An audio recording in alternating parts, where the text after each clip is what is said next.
حدیث کی جتنی بھی کتابیں ہیں اور ان کتابوں میں جتنی اسانید پائی جاتی ہیں، حدیث کی سندیں پائی جاتی ہیں، اس زمانے کے محدث استاذ محترم ڈاکٹر ضیاء الرحمن اعظمی رحمۃ اللہ علیہ نے فرمایا کہ سندوں کی تعداد تقریباً 3 لاکھ ہیں، اور 3 لاکھ اسانید کا دار و مدار تقریباً 50,000 راویوں پر ہے۔ یعنی جتنی حدیثیں ہمیں ملتی ہیں، حدیثوں کی جتنی سندیں ہمیں ملتی ہیں، ان تمام اسانید میں تقریباً 50,000 راوی پائے جاتے ہیں۔ محدث رحمۃ اللہ علیہ نے مزید فرمایا کہ ساری کتب حدیث میں تقریباً صحیح احادیث کی تعداد 12,000 سے 15,000 کے درمیان ہے۔ یہ کچھ بنیادی باتیں ہیں راویوں کے تعلق سے، اسانید کے تعلق سے اور صحیح روایات کے تعلق سے۔ اس کے بعد کتب ستہ اور حدیث کی دیگر امہات الکتب کے تعارف سے پہلے ہم ناموں کو سمجھنے کی کوشش کریں گے کہ کون سا نام اپنے اندر کیا پیغام رکھتا ہے۔ مثال کے طور پر حدیث کی کچھ کتابیں ہیں جو جامع سے شروع ہوتی ہیں، نام سے پہلے جامع آپ کو ملے گا، جیسے صحیح بخاری کے طویل اور مکمل نام سے پہلے آپ کو جامع ملے گا، صحیح مسلم کے طویل اور مکمل نام سے پہلے آپ کو جامع ملے گا، سنن الترمذی معروف ہے اس نام سے، لیکن محدثین کے یہاں، طلباء اور علماء کے یہاں جامع الترمذی کے نام سے معروف ہے، اور بھی حدیث کی بہت ساری کتابیں ہیں جو جامع کہلاتی ہیں۔ جب کبھی حدیث کی کوئی کتاب جامع کہلائے گی تو اس کا مفہوم یہ ہوگا کہ اس کتاب میں عقائد، عبادات، معاملات، سیرت اور فضائل اور فتنوں پر مشتمل روایات اور بہت ساری تعلیمات موجود رہتی ہیں، یعنی وہ کتاب اپنے اندر جامعیت لیے ہوئے ہیں، مختلف موضوعات کو اپنے اندر رکھے ہوئے ہیں۔ تو سب سے جامع ترین کتاب حدیث کی موضوعات کی تقسیم کے اعتبار سے، تفصیل کے اعتبار سے جامع کہلاتی ہے۔ حدیث کی کتابوں میں کچھ ایسی کتابیں ہیں جن کے نام سے پہلے ہم کو صحیح ملتا ہے، جیسے صحیح بخاری، صحیح مسلم، صحیح ابن خزیمہ، صحیح ابن حبان، صحیح ابن السکن وغیرہ۔ تو صحیح کن کتابوں کو کہیں گے؟ محدثین نے کہا کہ جن کتابوں کے محدثین اور مؤلفین نے کتابیں لکھتے وقت، احادیث جمع کرتے وقت یہ شرط رکھی کہ حدیث کی کتاب میں صرف صحیح روایت کو جگہ دیں گے، صحیح حدیث جمع کریں گے، ایسی حدیث کی کتاب صحیح کہلاتی ہے۔ حدیث کی کچھ ایسی کتابیں ہیں جو مسند کے نام سے شروع ہوتی ہیں، جیسے مسند احمد اور مسند البزار اور دیگر کتابیں ہیں۔ جب کبھی حدیث کی کوئی کتاب مسند کہلائے گی تو اس کا مفہوم یہ ہوگا کہ اس میں نہ صحیح اور حسن ہونے کا یا ثابت اور غیر ثابت ہونے کا اعتبار کیا جائے گا، اور نہ ہی موضوعات کا اعتبار کیا جائے گا، اور نہ ہی کوئی اور چیز دیکھی جائے گی۔ مسند کتاب میں کسی ایک صحابی کی ساری روایات کو ایک جگہ جمع کیا جائے گا۔ حدیث کی مسند کتاب وہ ہے جس میں ایک صحابی کی ساری روایتیں، چاہے وہ طہارت سے متعلق ہو، صلاح سے متعلق ہو، ایک صحابی کی ساری روایتیں ایک جگہ جمع کر دی جائے گی، موضوع کا خیال رکھے بغیر اور حدیث کے درجے کا خیال رکھے بغیر۔ اسی طرح دوسرے صحابی کا جب نام آئے گا تو ان سے روایت کردہ جتنی حدیثیں ہیں وہ تمام کے تمام ایک جگہ جمع کر دی جائے گی۔ تو حدیث کی وہ کتاب جس میں موضوعات کی تمیز کے بغیر، حدیث کی درجہ بندی کا خیال رکھے بغیر کسی ایک صحابی کی ساری روایات کو ایک جگہ، پھر دوسرے صحابی کی ساری روایات کو ایک جگہ جمع کیا جاتا ہے، ایسی کتاب کو مسند کہتے ہیں۔ حدیث کی کچھ ایسی کتابیں ہیں جن کے ناموں کی ابتدا میں السنن کا استعمال ہوتا ہے، جیسے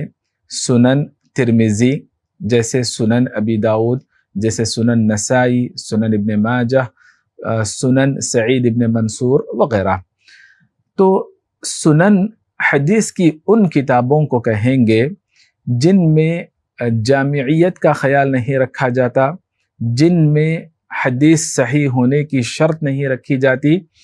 جن میں فقہی موضوعات کا لحاظ رکھا جاتا ہے، فقہی موضوعات کی ترتیب سے روایات ذکر کی جاتی ہیں، جیسے پہلے کتاب الطہارہ، پھر کتاب الصلاۃ اور دیگر ایسے موضوعات لائے جاتے ہیں۔ صحابہ کی احادیث جیسے مسند میں خیال رکھا گیا، اور صحیح روایات جیسے صحیح میں خیال رکھا گیا، یا پھر روایات کا احاطہ کرنا جیسے جامع میں خیال رکھا گیا، یہ ساری باتیں سنن میں نہیں پائی جاتی ہیں۔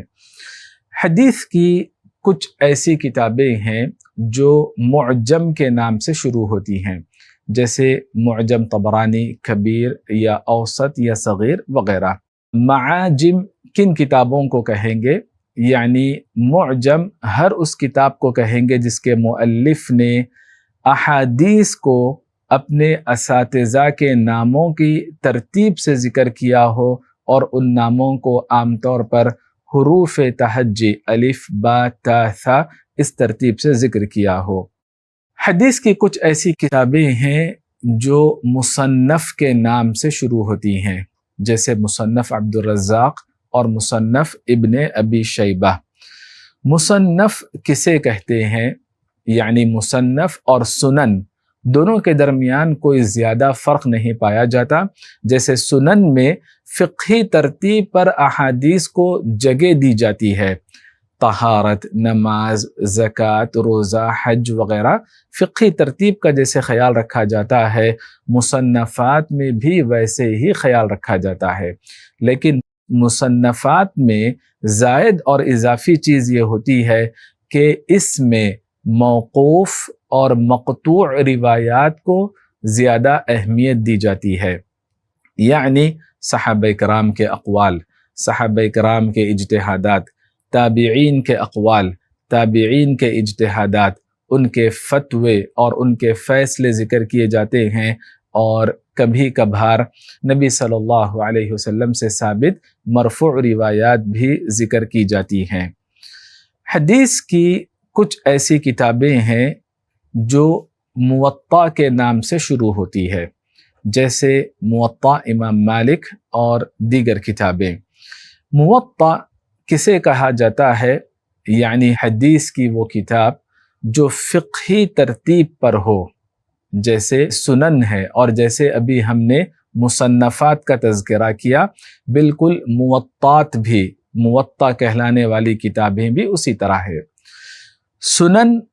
اور مصنف دونوں کے درمیان فرق یہ ہے کہ سنن میں مرفوع روایات غالب رہتی ہیں،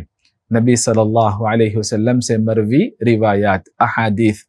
مصنفات میں مرفوع روایات غالب نہیں ہوتی، صحابہ کرام کے اقوال، تابعین کے اجتہادات وغیرہ غالب رہتے ہیں، مرفوع روایات پائی جاتی ہیں۔ لیکن موطا میں فقہی ترتیب کے ساتھ ساتھ مرفوع روایات بھی پائی جاتی ہیں، موقوف روایات بھی پائی جاتی ہیں، اور مقطوع روایات بھی پائی جاتی ہیں، یعنی نبی صلی اللہ علیہ وسلم کی احادیث، صحابہ کرام کے اقوال، تابعین اور تبع تابعین کے اجتہادات اور ان کے اقوال وغیرہ بھی اس میں پائے جاتے ہیں۔ حدیث کی کچھ ایسی کتابیں ہیں جو علل کے نام سے شروع ہوتی ہیں۔ علل علتن کی جمع ہے، یعنی حدیث کو ضعیف قرار دینے کی پوشیدہ وجہ، جیسے علل امام دارقطنی رحمۃ اللہ علیہ کی کتاب ہے۔ یعنی ایسی کتابیں علل کہلاتی ہیں جن میں وہ حدیثیں پائی جاتی ہیں جن کی علت یعنی ضعیف ہونے کی وجہ بڑی دقیق ہوتی ہے، پوشیدہ رہتی ہے، جسے عام طلباء اور علماء جان نہیں سکتے، بلکہ گہرا علم رکھنے والے، راسخ علم رکھنے والے اہل علم پائے کے محدثین جانتے ہیں۔ حدیث کی کچھ ایسی کتابیں ہیں جو اجزاء کہلاتی ہیں اور جو ابتدا میں جز اپنے اندر رکھتی ہیں، جیسے امام بخاری رحمۃ اللہ علیہ کی کتاب جزء رفع الیدین اور جزء قراءۃ الفاتحہ خلف الامام وغیرہ۔ اجزاء حدیث کی ایسی کتابوں کو کہیں گے جو چھوٹی چھوٹی کتابیں ہوتی ہیں حجم کے اعتبار سے، جوامع کی طرح بڑی نہیں، سنن کی طرح بڑی نہیں، موطئات یا مصنفات کی طرح بڑی نہیں، بلکہ حجم سائز کے اعتبار سے چھوٹی ہوتی ہیں۔ اور چھوٹی ہونے کے ساتھ ساتھ مزید دو باتوں کا ہم کو خیال رکھنا چاہیے۔ راویوں میں سے کسی ایک راوی کی ساری روایات کو جمع کر دیا جاتا ہے، جیسے سفیان رحمۃ اللہ علیہ کی ساری روایات ایک کتاب میں اگر جمع ہو تو اسے جز کہیں گے، جز سفیان۔ یا پھر راوی نہیں بلکہ موضوع کو اہمیت دی جاتی ہے، ایک موضوع سے متعلق جتنی روایات ہیں، احادیث ہیں، ان کو ایک جگہ چھوٹے سے کتابچے میں جمع کر دیا جاتا ہے اور یہ چھوٹا سا کتابچہ جز کہلاتا ہے۔ موجودہ دور میں شیخ البانی رحمۃ اللہ علیہ نے اس طرح کی کتاب لکھی صفۃ صلاۃ النبی کے نام سے۔ حدیث کی کچھ ایسی کتابیں ہیں جو اطراف کہلاتی ہیں، اطراف کے نام سے شروع ہوتی ہیں۔ اطراف طرف کی جمع ہے اور طرف کونے کو کہتے ہیں، ٹکڑے کو کہتے ہیں، کنارے کو کہتے ہیں۔ یعنی محدثین ان کتابوں میں حدیث کا وہ ٹکڑا لیتے ہیں، معروف ٹکڑا، جس کے ذریعے مکمل حدیث کو پہچاننے میں سہولت ہو سکے، ذہن میں مکمل حدیث یاد آ سکے۔ ایسی کتابیں اطراف کہلاتی ہیں، جیسے امام مزی رحمۃ اللہ علیہ نے کتاب لکھی تحفۃ الاشراف بمعرفت الاطراف کے نام سے۔ حدیث کی کچھ ایسی کتابیں ہیں جو مستدرک کے نام سے شروع ہوتی ہیں، جیسے امام حاکم رحمۃ اللہ علیہ کی کتاب المستدرک علی الصحیحین۔ اس کتاب کا مفہوم یہ ہے کہ اس کتاب کو لکھنے والے محدث سے پہلے کچھ علماء رہتے ہیں اور ان کی کتابیں رہتی ہیں۔ ان محدثین اور علماء کا ایک طریقہ ہوتا ہے، شرط رکھی جاتی ہے کہ کس درجے کی احادیث اس میں لائی جائے گی، لیکن اس شرط پر اترنے والی ساری روایات وہ محدث نہیں لا سکتے ہیں، جمع نہیں کر سکتے ہیں۔ تو بعد والے محدثین جو مستدرک کے نام سے کتابیں لکھتے ہیں،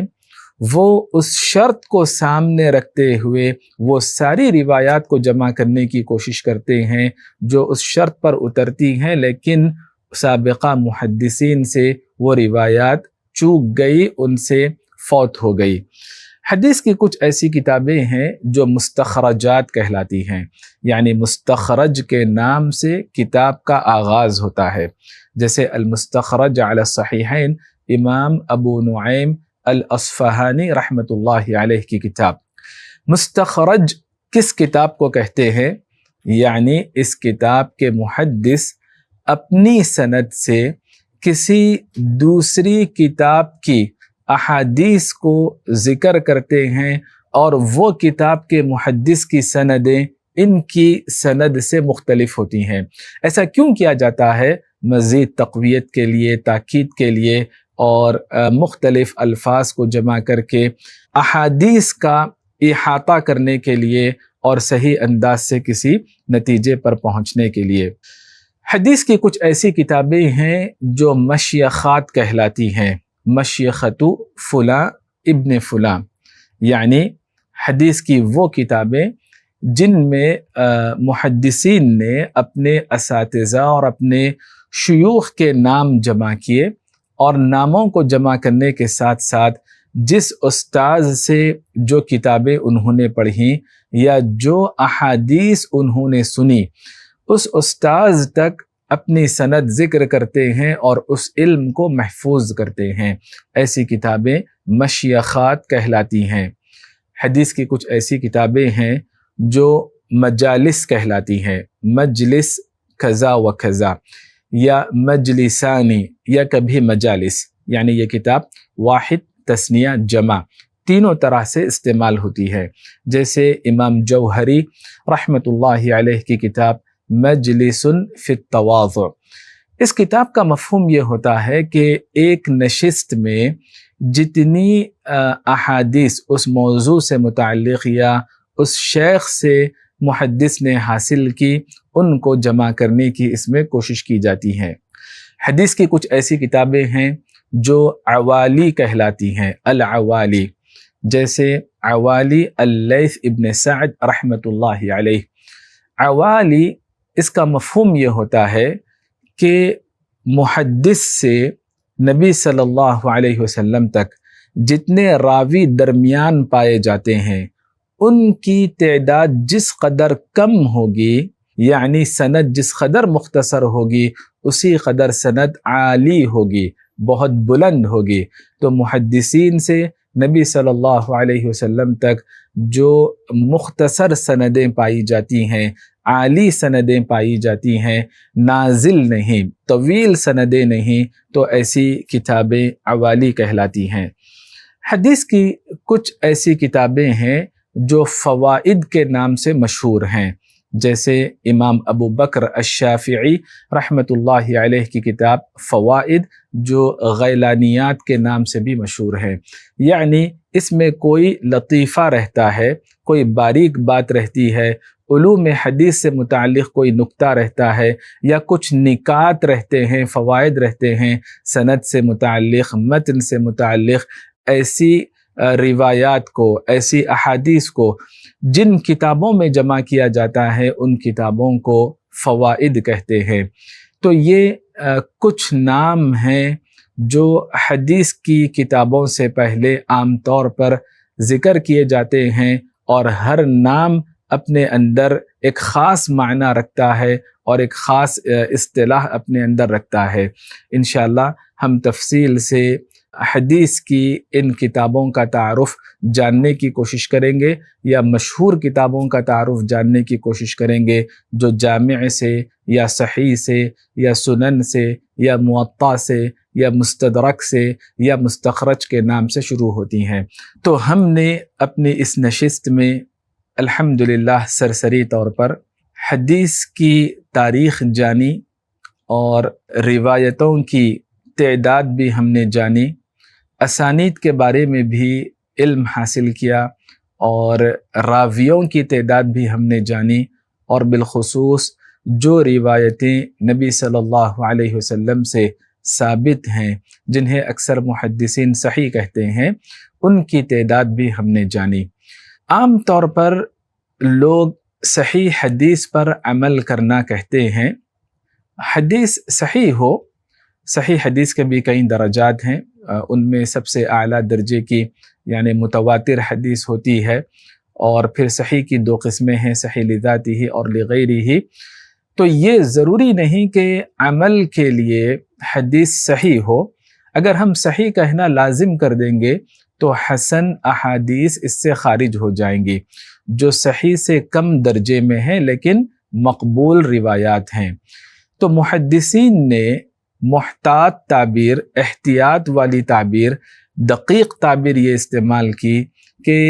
یہ نہ کہیں کہ حدیث صحیح ہو تو ہم عمل کریں گے، بلکہ یہ کہیں کہ حدیث ثابت ہو یا حدیث مقبول ہو تو اس پر عمل کیا جائے گا، کیونکہ صحیح حدیث کہنے سے حسن درجے کی روایات خارج ہو جاتی ہیں۔ اسی طرح ہمیں یہ بھی تمیز رکھنی چاہیے، ہمارے اندر یہ بھی شعور ہونا چاہیے کہ حدیث کی کتابیں کن ناموں سے شروع ہو رہی ہیں، اور کون سا نام اپنے اندر کون سا امتیاز رکھ رہا ہے۔ یعنی حدیث کی ہر کتاب جس نام سے شروع ہوگی وہ ایک مستقل اصطلاح رہے گی، ٹرمنالوجی رہے گی۔ یہ نہیں سمجھنا چاہیے کہ حدیثیں پائی جاتی ہیں نام کچھ بھی ہو، ایسے نہیں۔ محدثین نے بڑی کڑی محنت کی اور دین کی حفاظت کے لیے انہوں نے دقیق انداز سے احادیث کی خدمت کی۔ اس سے پتہ چلتا ہے کہ کیسے نبی صلی اللہ علیہ وسلم کی سنتیں محفوظ ہیں۔ اس سے پتہ چلتا ہے کہ اللہ تبارک و تعالیٰ نے احادیث کی کیسے حفاظت کی۔ اس سے ہمیں مزید اطمینان ہوتا ہے کہ واقعتاً جیسے قرآن وحی متلو ہے، حدیث بھی وحی ہے لیکن غیر متلو ہے، اس کے باوجود اللہ تبارک و تعالیٰ نے دونوں کو حجیت کے اعتبار سے ایک درجے میں رکھا۔ نبی صلی اللہ علیہ وسلم نے ایک درجے میں رکھا، صحابہ کرام نے ایک درجے میں رکھا۔ دین کی حفاظت کے سلسلے میں محدثین کی یہ تقسیمات، محدثین کی یہ خدمات ہمارے شرح صدر کو اور بڑھا دیتی ہے، ہمارے اطمینان کو اور بڑھا دیتی ہے، ہمارے یقین اور ہمارے ایمان کو اور ہمارے بھروسے کو اور مضبوط کر دیتی ہے کہ اللہ کا یہ دین بالکل محفوظ ہے، جس میں کسی نئی چیز کا اضافہ نہیں کیا جا سکتا، جس کی کوئی ثابت چیز کو بلا وجہ نکالا نہیں جا سکتا۔ حدیث کی اس انداز سے خدمت کرنا قدیم زمانے سے لے کر موجودہ دور تک، یہ بھی اس بات کی دلیل ہے کہ ہر دور میں قرآن پر عمل کرنا کافی نہیں، بلکہ ہر دور میں صحابہ کرام، تابعین، تبع تابعین، محدثین، مجتہدین، سلف صالحین، بلکہ موجودہ دور میں بھی دین کی صحیح فہم کے لیے، دین پر عمل آوری کے لیے اور دین کی نشر و اشاعت کے لیے قرآن کی طرح ہمارے لیے حدیث بھی ضروری ہے۔ اسی لیے آج بھی الحمدللہ حدیث کے مخطوطات کی خدمت کی جاتی ہے، حدیث کے فن میں نئی نئی کتابیں متعارف کرائی جاتی ہیں، اور اللہ کے فضل و کرم سے اس زمانے کے محدث ڈاکٹر ضیاء الرحمن اعظمی رحمۃ اللہ علیہ نے بہت بڑی کتاب لکھی، بڑا کارنامہ انہوں نے اللہ کی توفیق سے انجام دیا، الجامع الکامل فی الحدیث الصحیح الشامل کے نام سے، جس میں یہ کوشش کی گئی کہ فقہی ترتیب کے اعتبار سے نبی صلی اللہ علیہ وسلم سے ثابت ساری روایات کو ایک کتاب میں جمع کر سکے، جیسے اللہ کا کلام ایک کتاب میں جمع ہے۔ واللہ تعالی اعلم، وصلی اللہ علی النبی وسلم۔